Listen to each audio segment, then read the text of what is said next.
Welcome to The Focused View, the podcast for eye care professionals across Australia.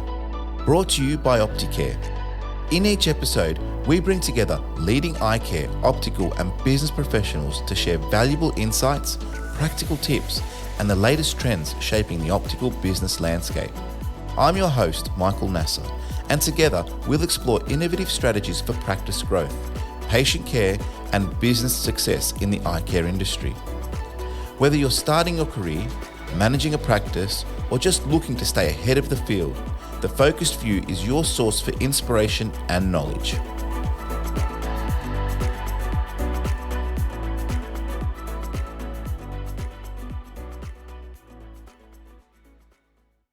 In today's episode, we're thrilled to be joined by Dr. Brianna Rhue, an innovative optometrist based in the United States and the founder of Dr. Contact Lens, a platform that is transforming contact lens management and sales in optometry practices in the States.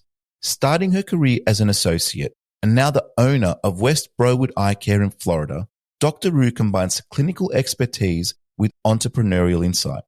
In this episode, she will share her journey, the challenges that she faced, and the strategies that contributed to her success. We'll explore effective patient engagement techniques, the critical role of contact lens sales, and how adopting practices from other medical fields can significantly enhance optometric services. Additionally, Dr. Rhue will discuss how her creation, Dr. Contact Lens, is empowering optometrists and the importance of innovation. We will particularly focus on actionable tips that Australian optometrists can implement, drawing lessons from the American experience to navigate the unique challenges and the opportunities in Australia's optical landscape. Whether you're an emerging or seasoned optometrist, or simply interested in the dynamics of a successful optical business, Dr. Rhue's experience and insights offer invaluable lessons in innovation and leadership. So let's get started. Brianna, it's an absolute delight to have you on the show. Welcome. I'm excited to be here. Yeah, and you're our first international guest, so it's something that we're excited about and very, very excited about the chat that we're going to have. Before we get going, your journey, from what I've seen, is really inspiring. And I want to talk about that and break that down for our audience as we get going, just to give them a bit of an insight as to who you are and the like. So can you take us through your journey from what you've been doing to where you are now, and obviously being an optometrist, how that all started for you, and being an owner now and what that's all like? Well, I'm absolutely honored to be your first international person. I think things like this, where it brings us all together and seeing how similar we each practice and some differentiators in all the ways that we practice too, and bringing all that together is awesome. So again, thank you, Michael, for having me on here. My journey started, really, I like to say I've been an optometrist since I was in second grade when I got my first pair of glasses. Then I worked in and out of optometry offices, obviously went into optometry school after graduating from college, and then did a residency, joined a private practice. I always knew private practice is where I wanted to be. And then I bought into that practice in 2015. And then I just became the sole owner of that practice, actually to the day, a year ago. And So I have two wonderful associates that work there. And we'll get into this later on, but then also turned kind of tech entrepreneur. So that's really my main gig now. And I'm a mommy of two and have a husband, and I love having conversations like this. Yeah, cool. Well, I like the fact that you mentioned the similarities as well within the industries. Something I've definitely noticed. Obviously, being based in Australia, and I know a lot of us look overseas and to the States in particular with regards to what's happening there and the development. So we're really excited to have you on to talk about those types of things. A few, I guess, key aspects to mention, especially for maybe our younger listeners, with regards to some terminology differences. I know that because we've never had an optom from the States on, I think one of the most common things that I've seen is the fact that optometrists in the States are called doctors, or they're referred to as ODs.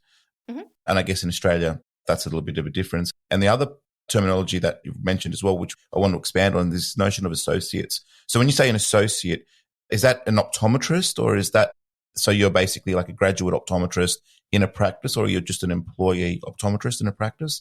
What does that look like?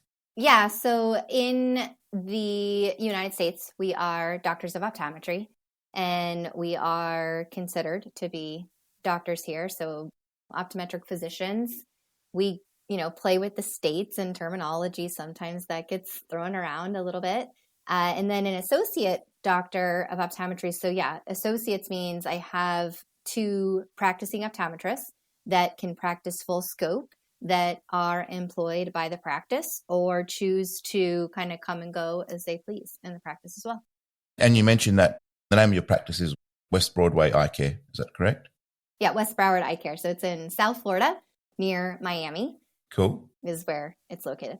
Yeah. And you mentioned that you started off as an associate and now you're obviously 1 year anniversary today of taking sort of sole ownership of it. So congratulations. That's awesome. Thank you.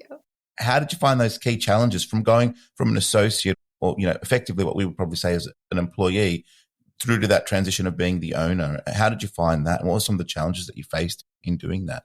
Yeah. So I've taken some time to really kind of reflect back on that. So I was an associate, so working under this doctor, joined his practice right out of school, so in 2010. And then 2015, we decided to become partners. So I bought in to half of the practice, and then we had a retirement plan essentially for him that was actually extended by a year because it snuck up on us. And I was like, oh my gosh, we didn't really retire you yet. We have to kind of work on this. And so he was kind enough and really wanted to stay 1 more year.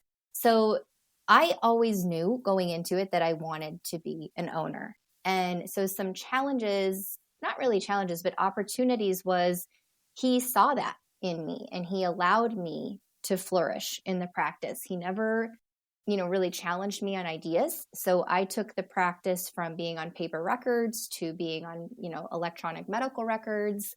We digitized a bunch of stuff in the practice, and he was behind me on that because he knew that he had to grow the practice. And so he really let me be me. What I see in a lot of other practices is when you have that senior doctor and then you have that junior doctor come on, that they don't really allow that to naturally progress and take advantage of that. And so that was something that was really, really special about the evolution of our partnership. And then essentially me, buying him out and taking over for him in the practice. And it sounds like it was quite a positive experience from everyone from the outset, which means obviously there was a lot of alignment, probably a lot of good communication, a lot of good understanding with regards to how that looks like. And I think from your point of view, that was a clear intention you had from the beginning. I mean, you said you were an optometrist since you were 2, so it's not something that you necessarily had stumbled onto or into. It really was a bit of a progression from what you had visualized probably from an earlier time. So, and that's awesome that you can align with individuals that, are like-minded. And that's a really critical aspect. For me personally, I love the fact that it's an independent practice. And again, that's something we're very passionate about. So that's one way that young optoms now can perhaps transition into their own practice if that's something that they have an ambition for. And I feel like that's a very good model to sort of follow. How did your approach to patient care and business management evolve over this period from the beginning to what it is now? Yeah, so my parents owned a furniture store my whole life. So there's commercials there on the internet of me, those like homegrown commercials. I don't know if you have those in Australia, but we'd like to put our kids on TV and show, commercials about our businesses growing up. So that was really heavy in the, 80s, early 90s. Looking back on it, it's really, really funny. So I had this entrepreneurship, this business mindset. I always have come and gone as I've pleased, and work for myself is really one of my core values. And so I got a business degree, but I got all the health requirements to go either into medical school or to optometry school in the US. And what I fell in love mostly with optometry was really the business side of optometry. Right. So I love patient care. I love being able to take care of that. But where I really, really thrive and what really, really gets me excited is the business behind not just optometry, but healthcare in general. And I wish more optometrists and people in the optical field, opticians, whoever it may be, your office manager, really, really understood the business side of medicine more, so we can stop being the pawns in the entire system, not apologize for our success, but also get the value from taking care of patients, because that's really where we're struggling. Yeah. From what I witness, obviously very much with that Australian perspective, it is the optometrist generally doesn't have any formal business qualification or training. And so it's the part of the business they find the most challenging.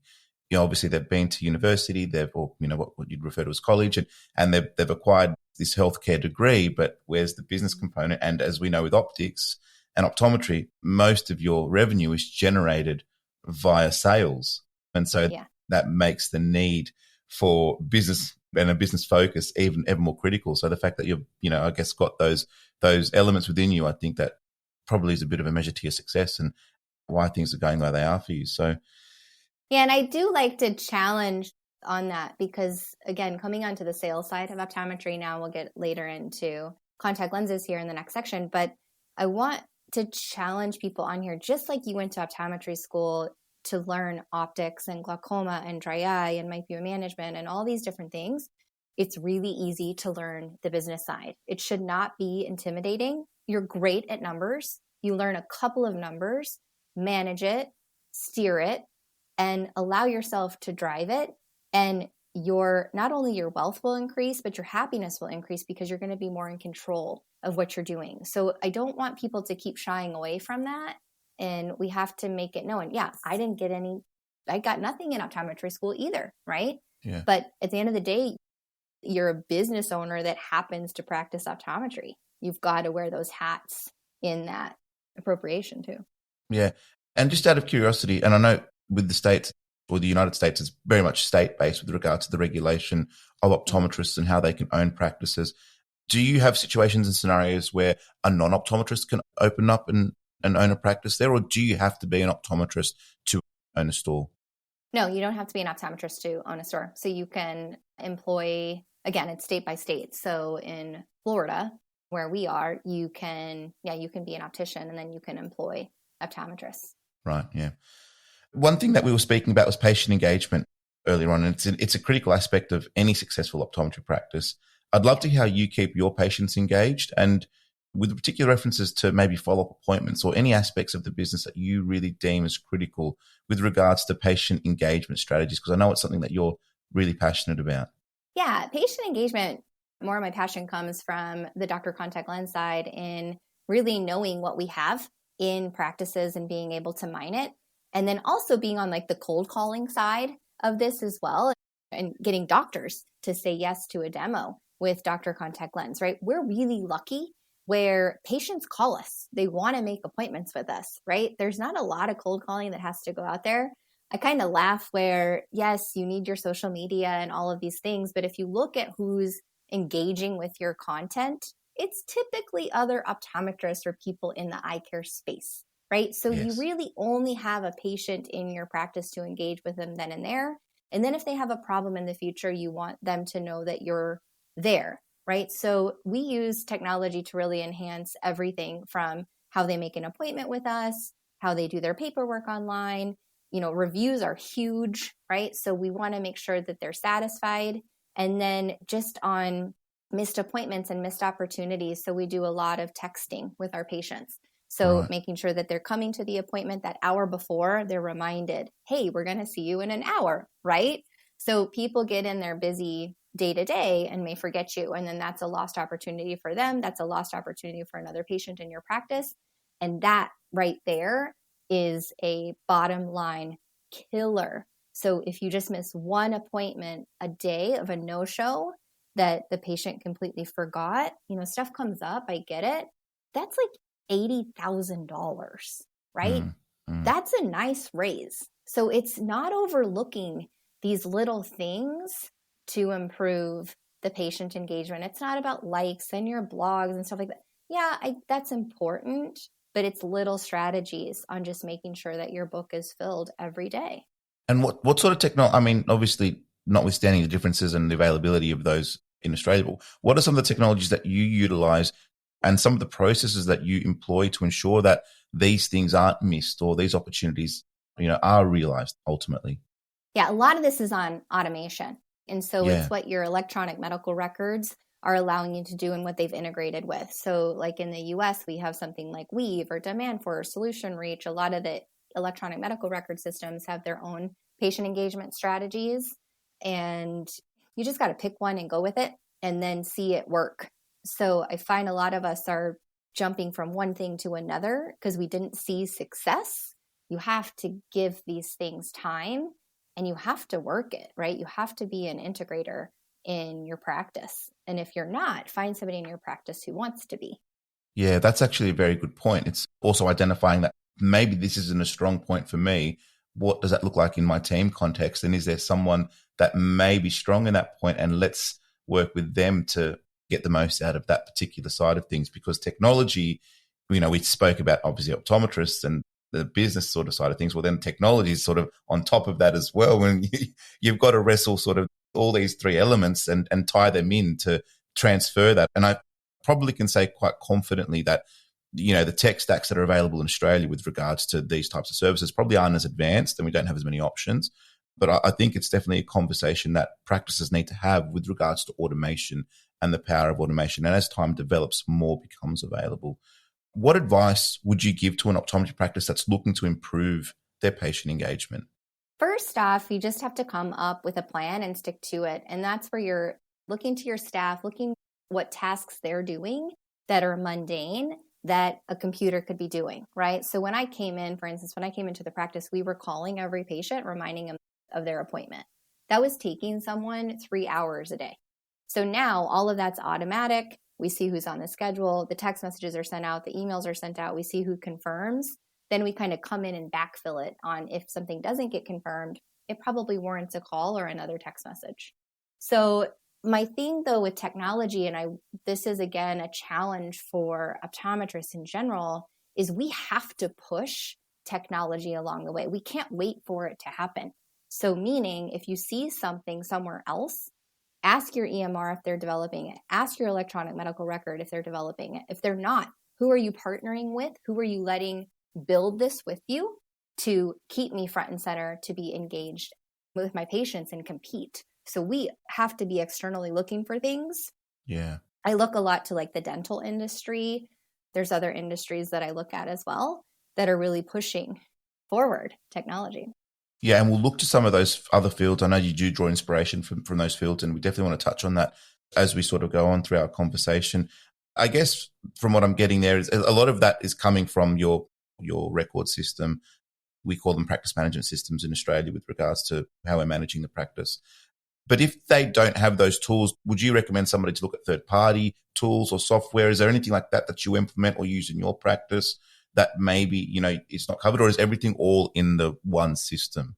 No, I have a lot of add-on solutions because even the ones that the practice management solutions are building or the EMR systems are building are really, really lacking. And so I think that's where you need to look externally on what can help you manage that. And you're going to pay for it. Yeah. And that's okay. It's part of doing business. It's an investment. So look at things as an investment, not a cost. Yeah, absolutely. It's what value is it going to bring back to the practice and associate it with that, not necessarily the cost that you're spending on it. Exactly. What it's bringing back.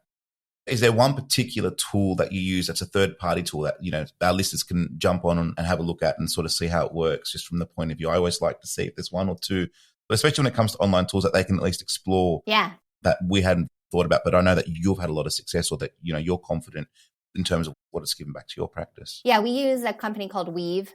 So in the US, it's called Get Weave, WEAVE. They are, they've automated a bunch of things. So like they can send patients bills and the patient can pay the bill through a text message. The online reviews. One of my favorite features is like a patient calls the office, right? And we've done all we can in SEO and marketing and all these things to get the patient to call. And then we miss the call. Uh-huh. So in the US, if it's a new patient calling your office, you have a 5% chance that the patient will call you back. So what we do is it's called a missed call text. So the patient will get a text message and it says, hey, sorry you missed your call. Need to make an appointment? Click here. Need to order your contacts? Click here. So there's a lot of self-service that goes in that. When you work so hard to get a patient to call your office and maybe you're down for lunch or doing a staff training or whatever it is that you missed the phone call, it's just a really competitive market in the US that the patient will be on to the next practice. So you guys have a little bit different scenario in Australia. It is, but it's relative. A smaller market, I guess. So, but just as competitive, I guess, if you look at percentages of patient to stores, and I guess that depends on whether you're in the city or whether you're in a rural location. And I'm sure that's the same for you guys as well in that regard. Something you mentioned towards the end there was contact lenses. And I know it's something you're very passionate about. In Australia, contact lens sales seem to be a neglected area for the most part. There are obviously some practices that do quite well with it, but for the most part, it seems to be a battle that's been lost to the online world in Australia in particular. Can you share how contact lens sales contribute to the success of your practice and your overall view of contact lenses and how it works for you? Yeah, I kind of take this back again, becoming an optometrist from my first pair of contacts in second grade, right? So contact lenses changed my life. It changed how I viewed the world, gave me self-confidence. And so contacts are near and dear to my heart just as a patient. When it came to the sales of contact lenses, we're going the same way as you guys are, right? And so online is getting really, really competitive. And it's not an area that I'm willing to give up on because 30% of our patients that we see, 30 to 40% of them are contact lens wearers. Wow. And in the US, that makes up a good chunk of our income. And so, yes, it's looked at as low margin and difficult to deal with. But again, it's really low hanging fruit. You're the one that prescribed the lenses, right? Allow them to easily and efficiently order from you, put a process in place that allows them to do that, and away you go, right? So this is just that one-stop shop where we've all gotten familiar, obviously, with Amazon and all that they do. Patients are looking for ease too. So I look at it when you give a patient a contact lens prescription, and in the United States, it's mandated that we actually have to give them a copy of their prescription. So you take that to the next level. If you digitize it, allow them to order in one click, now everybody wins. Now that patient is looked after because we know it's a medical device and things can go wrong with that. So contact lenses is something you should not overlook. And just like you want a one-stop shop and be able to do things, people want to do business with you. You have to give them the opportunity to do business with you. Absolutely. And that's the technology aspect of your career that we definitely want to touch on, because I think what you've done there is incredible. With regards to, the key there that I'm sort of hearing is you've got to integrate it into your practice and into your sales strategy, I guess, into some effect. And whether that's in person or in an online capacity, how have you integrated it into your lens sales within your practice, and what value do you see that bringing? Yeah. Again, when you're giving a patient, and we kind of said the bad word on here, right? We called it sales. And to optometrists, they don't like selling stuff, right? I'm a doctor. Maybe I don't like to sell stuff. Don't look at it as sales. Change the word to providing your patient a solution, right? So doing solutions over sales. If I go into a doctor and I want to solve a problem and I walked out and they didn't solve the problem, I'm kind of pissed, right? I took time off from work. I could have been doing something else. I exchanged money for the care and I felt shortchanged, right? So if you see a patient that has dry eye and they told you that and then you didn't follow up on that, or then you recommended something and don't have it to give them, there's an opportunity there. So same thing with a contact lens prescription. If you're printing it, you're literally giving the patient homework. Okay, so thanks for coming in today. Here's your prescription. Good luck. Yeah. Like that doesn't make sense, right? So you're giving someone homework in a busy lifestyle that they already have. Walk them up to the front. Okay, Michael, your annual supply is XYZ. I'm shipping it to this address. Does that work for you? Yes, great. Is that cash, check, or tap, Apple Pay, whatever you want to do? Right? Yeah. And then you place the order and ship it to the patient. So there's so much there. Yeah. And it's such a driver to the practice, both on a myopia management front as well as a dry eye front, right? Your contact lens patients are your most valuable patients. They come back more often to see you. And they're the ones that have kiddos with myopia management, and they're the ones that have dry eye. So connect that all back together. Remember, you're serving a community. That all goes together. Yeah. I love that aspect of the holistic nature of how you're viewing contact lenses. And it's not an isolated sale. I know we refer back to that dirty word, but it's part of a broader service that you're providing, or a solution, as you've indicated, that we need to sort of lean towards, that we are providing. And so in that scenario and in that environment, if you think about it that way, what ways can you incorporate it into your practice so you provide that solution holistically to your patient, notwithstanding the benefits that can come by way of it with other treatments that it could be integrated with, and obviously the broader concept of the family members that will, invariably be hopefully part of the practice too. You mentioned myopia management and dry eye. It's a little bit of a pivot, but I guess can you speak quickly to those, and because they seem to be quite topical areas that are becoming more and more prevalent, especially here in Australia. What are your views and takes on it, and how does your practice incorporate that into their service offering? Yeah, so we in the United States, like Australia, New Zealand, you guys have had like MiSight lenses since 2009, right? We Yeah. didn't get MiSight until 2020. So we Wow. are light years behind you guys in providing myopia Yeah. management. So there's still a very few of us that are actually practicing full scope myopia management. It's, again, changed my practice because if I can slow down progression, that's a big deal, right? Yeah. So again, living life Absolutely. as a -5.5 versus a -2, could I have been? Probably, right? Yeah. And then Yeah. dry eye, it's just, again, this rinse and repeat model. So you're serving a whole community. You're going to have dry eye patients, myopia management patients, your contact lens patients, right? That you have to service. So we're practicing to our scope, all those things. Again, it's all about learning because we weren't taught it in school. It doesn't mean, again, you can't learn business. Doesn't mean, again, you can't learn myopia management or dry eye. It falls in that same bucket, doesn't it? And I guess that comes down to the individual with regards to that. And that's the whole point of this podcast, is because it's to highlight these things. And there is a path, there is a way, and there are people doing it. And so it's about sort of linking all of those pieces together to help people improve their business and get the most out of it. Yeah. What advice would you give to an Australian optometrist that's looking to improve their contact lens sales and patient engagement, I guess, as a bit of a one tipper or two tips with regards to what they can do? Yeah.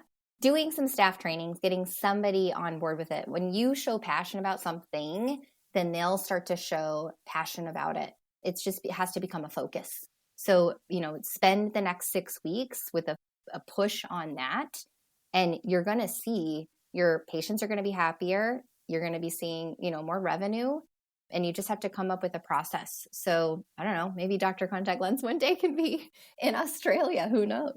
You never know. And I definitely can't wait to speak about that because that's exciting.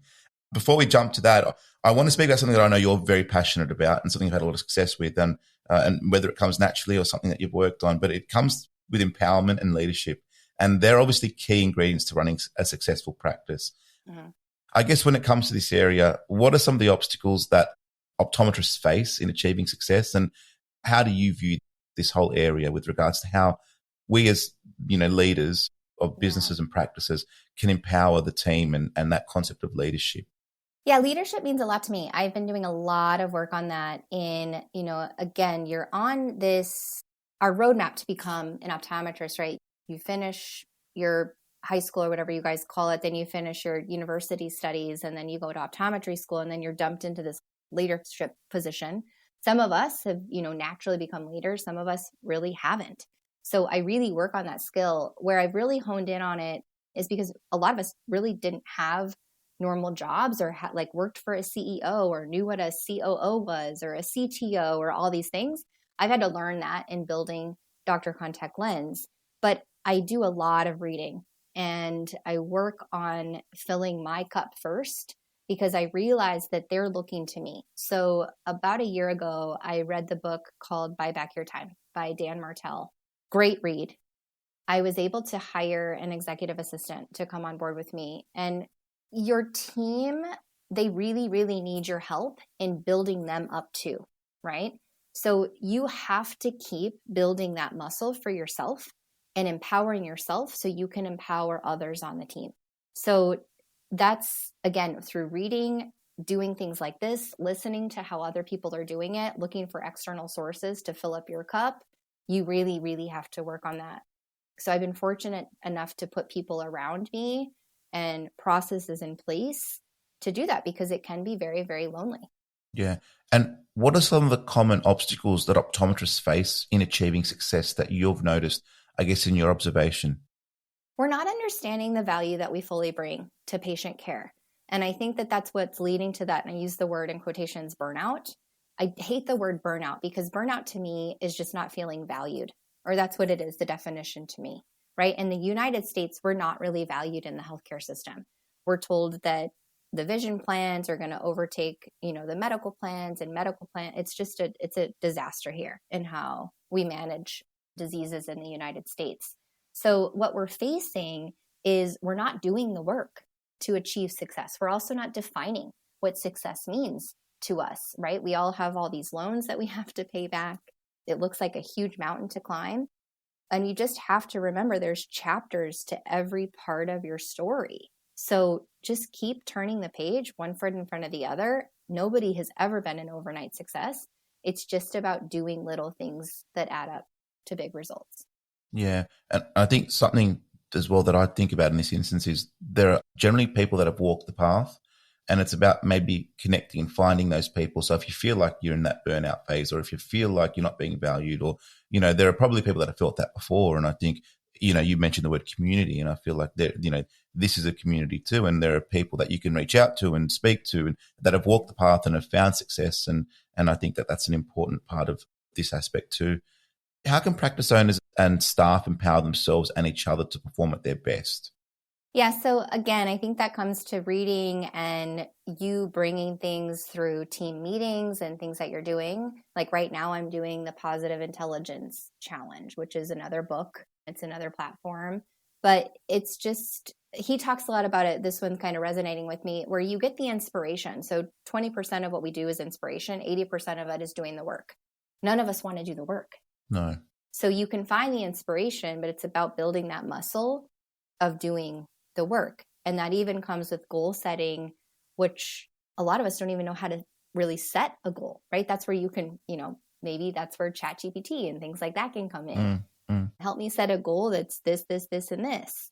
And now you have a formula for yourself. So just getting deeper, asking better questions of your team and yourself, and finding somebody to be accountable to that's not just yourself. Yeah, no. And what leadership qualities do you believe are essential for running a successful optometry practice, if you were to name a few?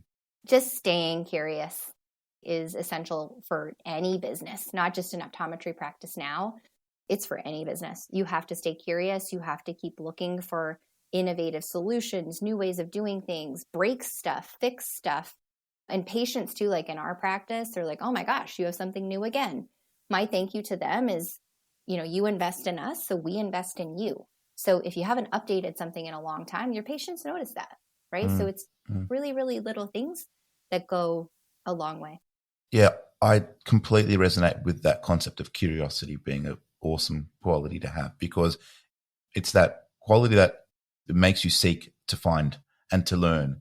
And it's that learning that I guess one strives for to improve themselves and the people around them, whether it's businesses or whether it's personally. I think that curiosity is the key. So I can totally understand that. Yeah. And Michael, I'll share one thing I've been up against lately as I've been on this path to learning and looking outside of the industry. I've really lost a bunch of mentors that I looked up to. And it's disappointing when you kind of lose a mentor, when you get behind the surface a little bit. So people will come onto you, people will fall off away from you. That's okay. That's the ebb and flow of it too. You just have to keep looking for inspiration and remember that, because that's also been something interesting. Where do you draw most of your inspiration from? Because obviously you seem to have a lot of it and you're, kicking some awesome goals in that regard. So what is it for yourself that, that leads you to that particular path? Yeah. I mean, it's friends, it's coaches, team members that I've, brought on around me. It's looking for outside groups to be a part of. And a lot of it is reading and doing self-discovery and, really doing the work and asking hard questions and coming up with a solution. Yeah. Leveraging technology in optometry is something that you've been able to do very well. You've mentioned Dr. Contact Lenses. It's obviously a big part of you and what you've been able to achieve. So can you talk to more about that and share that journey and talk to us about this technology that you've developed and introduced into your practice and to the optometry world in the States? Yeah. So Dr. Contact Lens, Jen and I, we both became practice owners at about the same time, faced again with online retailers and said there has to be a better way to do this. So we came up with a solution where it sends a text message to the patient when they leave, where they can download a copy of their prescription, but easily order through Dr. Contact Lens.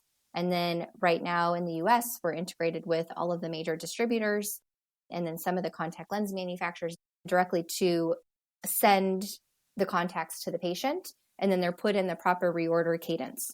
So we also connect with some of the electronic medical records, so there's no double data entry.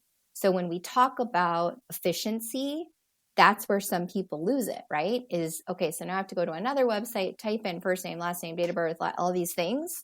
Yeah, that's time consuming. So anything that a computer should be doing, a computer should be doing. Anything a human should be doing, a human should be doing. And that's where we are advancing in technology. Right. And one of the things that we spoke about was over there, I think contact lens distribution is maybe slightly different to what it is here. For the most part, there are probably exceptions, but you mentioned that there are warehouses that stock contact lenses for the most part, and that's all the companies have that all in one location. Correct. And that's something that I think is a really interesting concept. And so then your technology is effectively figuring out when the patient needs the contact lenses and then is sending them communication so that they can fulfill that particular need and it can be delivered to their house or to their residence. And then again, it's just done all seamlessly and integrated through the platforms. Yep, that's what we've done. And how have you seen, I mean, I guess I can assume the answer, but I want to ask in any case, how has this technology impacted your practice and patient experience? Oh my gosh, patient experience. Like I had, again, we're up against the same thing you guys are with online. Patients will come in and say, oh my gosh, Dr. Rhue, best eye exam I've ever had. Can I have a copy of my prescription to go to this online retailer? Yeah. Well, that was fun. Like, unless you're charging appropriately for that, I'm hoping that you're going to buy your contacts from me, right? So what's been fun about it is like age doesn't matter, right? It's your 20-somethings, it's your 60-year-old something, it's everybody in between, where they come in and they're like, hey, I want to order this year from Dr. Contact Lens. That was super easy. And I'm like, score, right? So we know that is seamlessly integrated, as well as the staff time.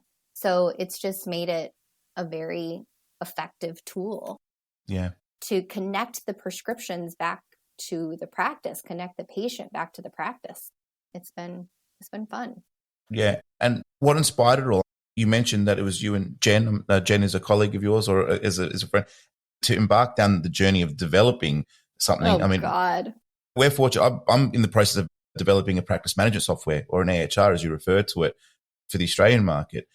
We're in the final stages of it. It's been about a 6-year project and I've got about 4 developers. And it's like, how does an optometrist from that point of view just say, you know what, let's identify the need, get the inspiration, which is the 20%, right? But then it's the 80%, as you mentioned, delivery of that. So how was that journey and what did you learn from that?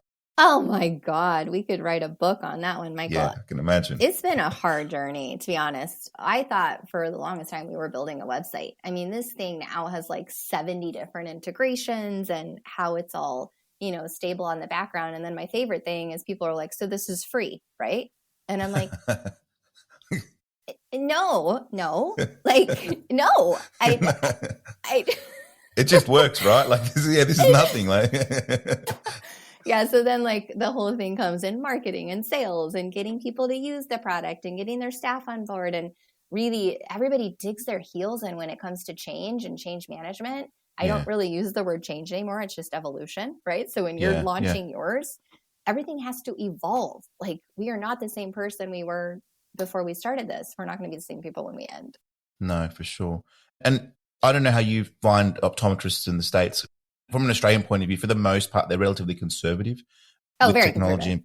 Yeah. So with technology, it's almost like it's extremely hard. I mean, we only have 2 effective. We're all cut from the same cloth, believe me. Right. Yeah. So it's like, it's one thing to build it and then show it. And then it's like, well, now we've got to get them on board. So yeah. How have you handled that? And what would you say to an optometrist that's listening, or a business owner, an optometry business owner that is like, a little bit coy about technology and a little bit like reserved or conservative, because a lot of the things that we're speaking about are, processing it and implementing it and becoming effective and automation, which is technology. Yeah. And so those that are hesitant, do you have any tips or any advice or guidance for them other than just do it? Is there anything else that you could add? No, I would just say ask better questions. Like, again, stay curious, go in and like really see it. When you're at exhibit halls, and I don't know how conferences work over there, right? But like go into these exhibit halls, actually stick your head in there, right? So what makes your business successful is not you purchasing the OCT, right? That's easy. But it's about investing in the front of the house technology that's going to make patients like it's easier for patients to do business with you and for you to really, really thrive. So don't be mediocre. And I think one thing too is we can really put optometrists in boxes. So you have, and maybe this will help you in your course as you're selling to people. There's 4 boxes. You have a business-minded person, right? And there's maybe 2% of us. They own multiple practices. They're probably not practicing anymore. They're doing other things, right? They're all driven by that. And then you have a business scientist. So when a rep will come in and talk to me, they're leading with business, and I'll put myself in that box, leading with business, validating me with science. Then you have a science business optometrist, meaning they're very science-based, show me all of the science, and then maybe sprinkle a little bit of the business in there, like what the return on investment is or the ROI. And then you have the science. And the majority of us are science. And I don't blame us, right? We went to become doctors. That's right. But we have to realize that if you don't have gas, which is money for your practice, you cannot take care of your patients. You cannot invest in the equipment that you want to better yourselves. That comes from tech, like Dr. Contact Lens, an efficient and effective electronic medical record or practice management system. All of that enables you to do that. So just flip it, look at it differently. Yeah, it's all a matter of perspective. And I think, with the example that you've just highlighted there, it's just a way to think about something. And when you put it like that, it makes total sense. So I hope to prevent you from giving yourself a concussion because my hole in the wall is back there from God, you guys are good. No. Well, that's it, right? Well, I said, people have walked the path, right? So it's about learning from those people and not making the same mistakes that they probably did. And I think little things like, and that's what talking is about. That's what this podcast is about. It's what we're about. It's about sharing information, with like-minded individuals, and hopefully people that are listening to this will be inspired and will then go, you know what, let me go out now and see what's out there. Something that you mentioned earlier was, go and speak to your practice management provider and say, what technologies are you working on? So that could be one way. And then once you know what that is, well, do you have training on it? Train the staff. I mean, get some buy-in. And then how can I integrate that? Find somebody in the team who can lead that for you if it's not yourself.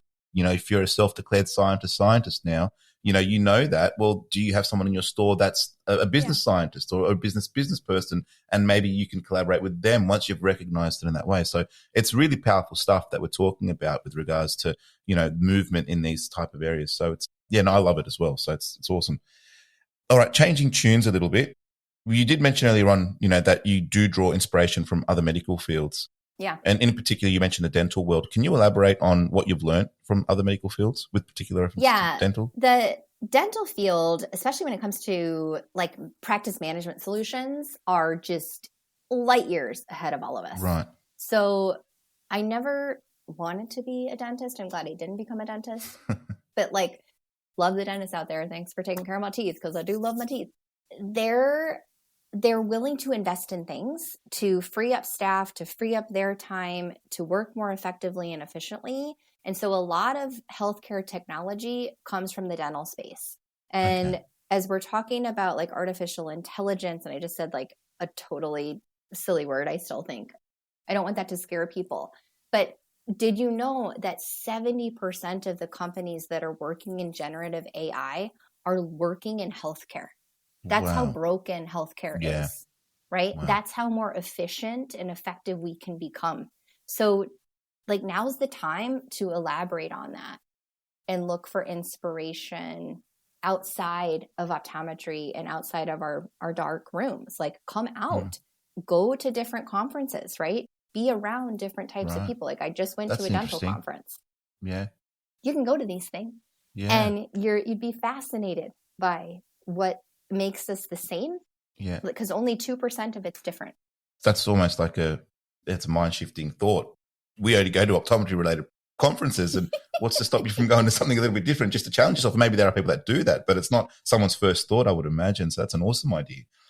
With regards to what you've seen with the dental space in particular, is there any type of technology that you've seen or any type of process that you've seen that you've been able to bring back into your practice? And if so, what were they and how has it transitioned for you? Yeah, a couple of things. One, obviously, is the reminder system. That happened in 2010. Okay. Then another one was online appointment scheduling. That happened in 2012 or 2013, right? Then it was a chat bot on my website. I saw that from the dental space. Then it was something recently here, like with the phone systems, Yep. where you're using artificial intelligence to pick up on phone calls and see where things are going, right? So Right. did they miss an opportunity? Is there a room for growth where people are constantly asking about the same thing? So it's using things like that. Again, all of this is efficiency. This isn't going to make your job go away. No. It's going to make you Yeah. more effective. We don't have enough doctors on this planet to take care of all the humans. We have to get more efficient and effective and keep our value up. And that comes from operations. Yeah. No. I love that. And so you're more involved now in the dental space. Like, is that how your involvement there is? So you're just being involved in going to conferences and seeing how they do things and just learning from them, I imagine. Yeah. Yeah. Yeah, cool. Well, I guess as we sort of wrap up our conversation, I'd love to share some actionable tips. And I feel like we've already given a heap anyway, but let's do some more. I love your terminology, a heap. We definitely Right. You guys are so cute. I love it. Okay. Well, that's like, it's, yeah, I guess that's some of the nuances, I guess, of the language here. One thing that I've been told in the past, it's a bit of a diversion, but when I was traveling to Europe, something that we do in Australia is we say the word beautiful a lot. So when we describe food, like I'll eat food and they'll be like, oh, that's beautiful. And I think the person was from Mexico and they looked at me like, how is food beautiful? So I guess there are terms and concepts that are just common here, obviously, that, anywhere else it seem a little bit different. I just love it. I love it. Okay. Cool. Well, yeah. So if we're coming back to those tips for optometry business owners, what are some actionable tips that you can share with our listeners that can help them enhance their practice? Obviously, it could be a repetition of something that we've discussed, or it could be something that's a little bit more, bespoke or different, or maybe not first thought of. What would be something that you could leave them with regards to some actionable tips? Get a whiteboard. Right. There's so many things that can come into your mind, but you have to give yourself time to do it. So if you're seeing patients, let's say you're seeing patients 2 days a week or 4 days a week, 5 days a week, condense some of those patients and see your patients 4 days a week. You can see the same amount of patients effectively in 4 days a week. Give yourself that day a week to work on your business, but make sure you're working on your business. And you do that with whiteboard sessions and you just see where it will take you. And then you put some actionable items around that. So whiteboards have been, and again, I learned that from the tech space. Yeah. Whiteboard. Yeah, I love that. And it's something that's in your face and it's there and you can write on it. It's visible. It's tangible. It's a ever-present reminder, I imagine. Yeah. You mentioned books, and we've spoken to two. I think Buy Back Your Time was one, and The Positive Challenge, I think you referred to. What are some specific books or resources that have been particularly influential for yourself in your career, the ones you've mentioned, or perhaps some other ones that you can think of? Yeah, some other ones is like The Gap and the Gain. Again, when you're dealing with different personalities, like, do you know how personalities do it? So like, have you done a DISC profile? So DISC, do you know where you are? I make my staff do some of these things too. So we're communicating effectively. One of the books I'm reading right now is Super Communicators. We have on LinkedIn, if you find me on LinkedIn, we do a book club. There's 3 of us. There's Aaron Werner, Kyle Clute, and myself, where we break down some of these books. So yeah, I read a lot. I listen to other podcasts and yeah, that's it. And with regards to something you mentioned earlier, you've got 2 young boys, and I'm sure this is a common challenge that we all have with regards to, family and work life. How do you balance your professional responsibilities with personal life, especially being the mother of 2 young boys? I don't think there's such thing as balance. Okay. It's just when you're saying yes to something, you're saying no to another thing. And you have to be ready for moments. Meaning, like, if your kiddos want to play and you're running late, like, what's more important? 5 minutes that they're going to remember or 5 minutes in that meeting.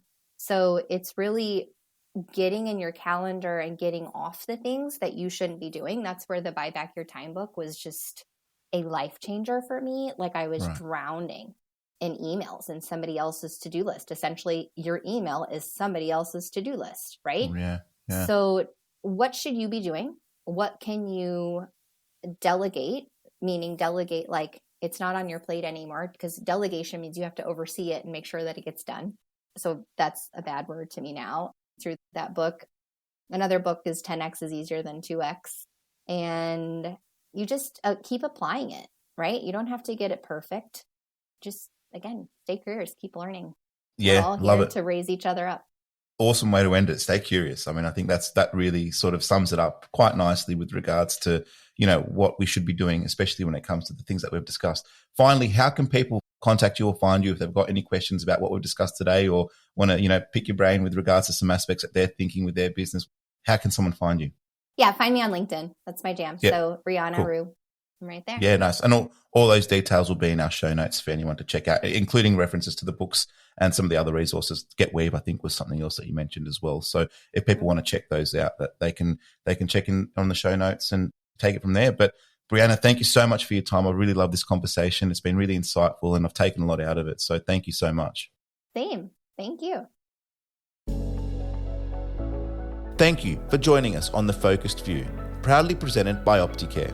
It's been our privilege to share the insights and stories that resonate deeply with the eye care community. We hope today's episode has not only inspired you, but also armed you with the practical strategies and innovative ideas to help you enhance your practice and professional journey. If you found value in our conversation, we'd be grateful if you could leave us a 5-star review on your preferred podcast platform. And share this episode with your colleagues. It helps us reach more eye care professionals like you and grow our community of visionaries. Stay connected by subscribing to The Focused View and visiting our website www.thefocusedview.com.au for additional resources and episode summaries. We look forward to your company again in our next episode. Until then, keep focused. I'm Michael Nasser. Bye for now.